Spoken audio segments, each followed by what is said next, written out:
नमस्कार मैत्रिणींनो, आज आपण बनवणार आहोत मोतीचूर लाडू। त्यासाठी मी इथे 1 वाटी बेसन पीठ घेतलेलं आहे। आता हे बेसन पीठ आपल्याला गरजेप्रमाणे पाणी घेऊन अगदी योग्य प्रमाणामध्ये बॅटर आपल्याला याचं बनवायचं। अशा पद्धतीने तुम्ही बॅटर बनवून घेऊ शकता। त्यानंतर तुम्ही इथे तेलाचा देखील वापर करू शकता तळण्यासाठी आणि तुपाचा देखील करू शकता, पण तूप वापरलं तर खूप छान लागतात चवीला लाडू।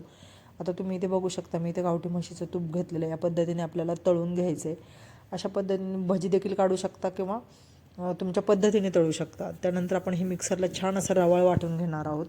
जसं आपल्या बुंदीच्या लाडूचं टेक्स्चर असतं, मोतीचूर लाडूंचं टेक्स्चर असतं, त्या पद्धतीने आपल्याला रवाळ वाटून घ्यायचं। जास्त बारीक देखील वाटायचं नाही, अगदी या पद्धतीने आपल्याला वाटून घ्यायचं। तुम्ही इथे बघू शकता, या पद्धतीने मी हे सगळं असं मिक्सरमधून काढलेलं आहे मिक्सचर।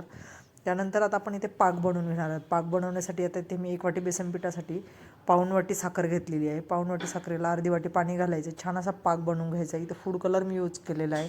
फूड कलर वापरल्यानंतर आता आपण हा पाक याच्यामध्ये मिक्स करून घ्यायचा आहे। त्यानंतर इथे भोपळ्याचे मी बी घातलेले आहेत छान दिसण्यासाठी, बघू शकता।